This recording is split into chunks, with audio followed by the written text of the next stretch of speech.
Everyone else, Bitcoin was the blockchain moment for us and the white paper. We run a community of entrepreneurs here at Ranchi called Jharkhand Open Coffee Club. And we did give away about $10 worth of $1 worth of Bitcoin. There's a new technology. Most of us go back to learning content or open a textbook or find an expert who can educate, teach, or train you. But when we looked into the details of blockchain, it all started with the white paper of Satoshi Nakamoto, which people think are impossible challenges to solve. First being, people say that Bitcoin itself consumes electricity worth Argentina as a country. So which means it doesn't make it, so that way blockchain is not a very sustainable technology in people's opinion. We are changing that. Second of all, climate action and climate change is one of the core aspects of the future.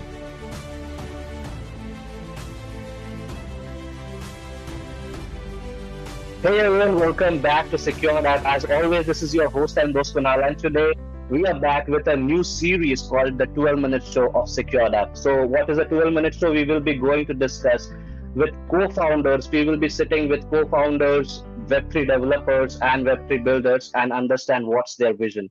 So with me today we have Mr. Amitesh Anand. Amitesh Anand is an accomplished entrepreneur and technology leader with over 19 years of experience in tech innovation and business consulting. He currently serves as the CEO of Flowcard, a mission-driven company leveraging blockchain for sustainable development and environment protection, aligned with all the 17 sustainable development goals.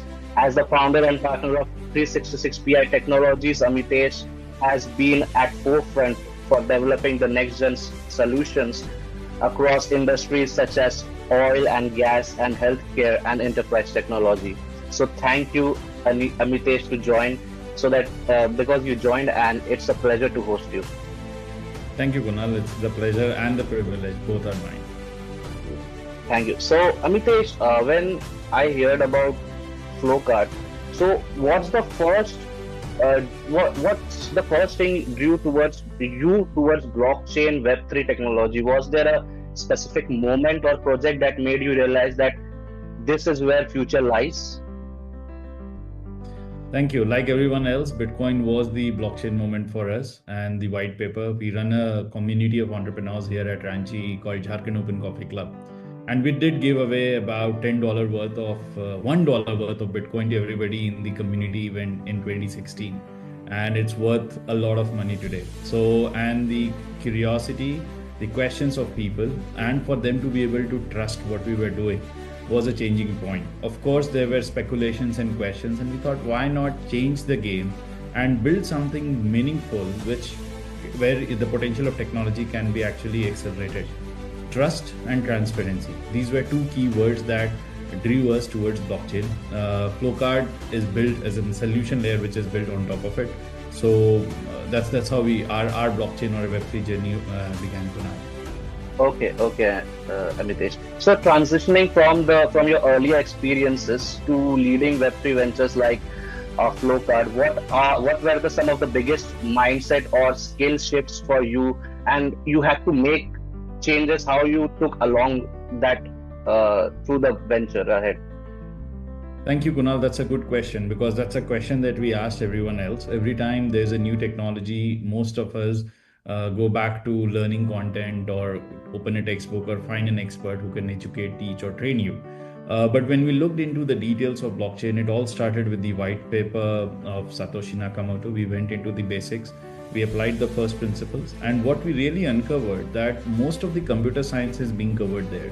So in a nutshell, we never looked at it as a new technology. We looked at it as a new solution to an important pressing problem. So that changed the orientation and mindset of not just the leadership team at my organization, but also the following team members. And that allowed us to accelerate the whole scaling process. And we ended up doing a lot of code development work, learning and understanding the inside. So the first hitch was just to know that you can tame it and you can contribute to it. So we started contributing more and more to the blockchain as a technology without being biased about Ethereum or a Bitcoin I'm in a number of scenarios. Yeah. So to answer your question, it was not complicated for us that way.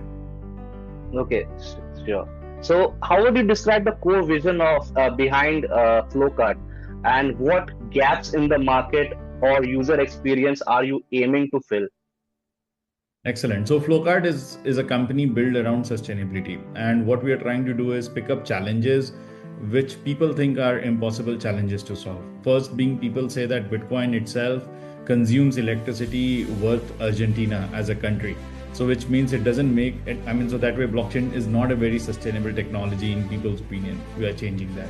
Second of all, climate action and climate change is one of the core aspects of the future, and enabling young and youth folks like yourself, we have to create that environment and infrastructure where you can actually contribute efficiently to the future. So we married both. I mean, we said that, okay, let's pick up these challenges, let's address them, and let's see what are the possible solutions that can come up, okay, that we can come up with. And that's how we started off the whole process. We started with identity as an angle. So we simplified a lot of these moving parts of technology. I mean, if you use Flowcard as a product, you would see that the web wallet, the wallet, decentralized wallet, I mean, we don't even talk about them because we don't want to confuse our users about blockchain as a technology. I mean, I'm sure when you drive a car, you're not bothered whether you have a carburetor or a 16 engine or this spark plug or that battery. I mean, you drive a car, you drive a brand. So we have taken the same abstraction approach to the technology. Right. And when we when we started moving forward with the technology, we started simplifying them. Then we realized that just solving one part of problem isn't enough because climate action required an ecosystem approach. So we solved the infrastructure. We made the infrastructure green on which blockchain runs. Then we moved on to offering solutions on top of that infrastructure where you required business, individuals, and communities, the people who are actually at grassroots and doing the real work, planting trees, saving wildlife, saving forests and stuff like that. So we married both of them and we started creating this whole solution. So now leveraging blockchain as an infrastructure, we are building sustainability as a service to business, to the climate communities and to the individual like you and me. So that's the core idea of what we are trying to do. Yeah, very, very nice to hear that you mentioned each and every point. So, Amitesh, you talked about decentralization. So, in an increasing decentralized world, how do your organization balance innovation with user trust and compliance both? So, Kunal, we are a company where we are not, I mean, honestly, my dad is not bothered whether it's a blockchain or no blockchain or whatever. I mean, he wants to get things done.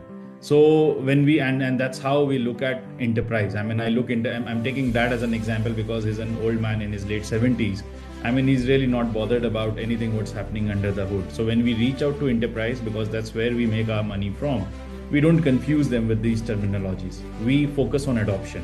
So when we are focusing on an adoption, we have built a lot of journey roadmaps. Okay. So what we do is we understand how enterprise operates, and then figure out how to match all of this solution, map the offerings of the organization and build something simplified. So there are 3 Ds, okay? One is digitization, second D is decentralization, and third D is, did I say decentralization already? Yes. So 1D is decentralization, second D is digitalization, and third D is decarbonization. So we have married all the 3D process within the enterprise and we take them on this journey across these 3Ds. So, and that's how we start to offer step by step. So it's a journey even for an enterprise. So to answer your question, we build our focus based on these Ds, and enterprise understand because we talk in their language, and we don't talk blockchain. We say that, okay, here's an offering. Then they come back, okay, here's the problem. I mean, how would I know the projects that I've invested in the community are really doing the work? Or Indigo is claiming that they have planted so many trees on their website. Where are the trees available? Blockchain can offer such solutions. So we have built applications to solve those problems. So then they say, then they have this natural light bulb moment and say, oh, you know what? Can you use blockchain and do this? He said, we are already doing it. And here's the way you can look at it. And that's how the whole solutioning works for the enterprise and for the larger user base. Got it. Amitesh, that's really interesting. So, Amitesh, security continues to be a major concern in Web3. How are you ensuring that your platforms and products contribute to a safer blockchain environment? So we have an independent project called for DIDs within Flowcard. That's one. But we have some fundamental principles before we started building a platform. One, it is a privacy first. I mean, honestly, Kunal, if you ask me who are my users, I don't know. And where are they? I have no clue. And we have actually built that as a part of fundamental of the platform itself. And what's really interesting, when you tell all this story to an enterprise, it doesn't sell well there because they want to know more about their users. So there they want to enable their existing security infrastructure with a blockchain. So we have solved and created these engineering solutions that work with an existing enterprise policy, and we give them the best of both worlds. We give them the idea or let them leverage decentralization, and at the same time also not ensuring that their policies are not compromised. So in a short way, if I want to put, so the DID layers that we have built allow us to execute all of it in a simple, beautiful way. Absolutely, Amitesh. So we are into our final question, and we are into a final segment. So looking ahead, what trends or technologies in Web3 space excite you the most for the next 3 to 5 years? So we are working on a zero knowledge proof mechanism where we are integrating blockchain with the 5G. We already have a leadership team on 5G, which is based between the US and India. For oil and gas sector, we are doing a pilot currently. And if we do that well, I mean, it will be a really good progress, because we are trying to bring a lot of this drone and satellite and other data integrated, which means that a lot of these data will be a government sensitive data, and we don't need to have an access to it, yet we need to have a real-time information. It's some very interesting problem that we are solving there, and rest other issues we have already solved, and we are having a good time building whatever we are building. Absolutely, Amitesh. So here we are completed at 12 minutes, I think. So thank you very much for tuning in, Amitesh. It was really a pleasure for SecureDApp as well as for me to talk to you and to gain the knowledge that you are putting in Web3 space. So I hope the audience will be liking it. Thank you. Thank you so much. Thanks, Kunal. Thanks. Yeah, thanks.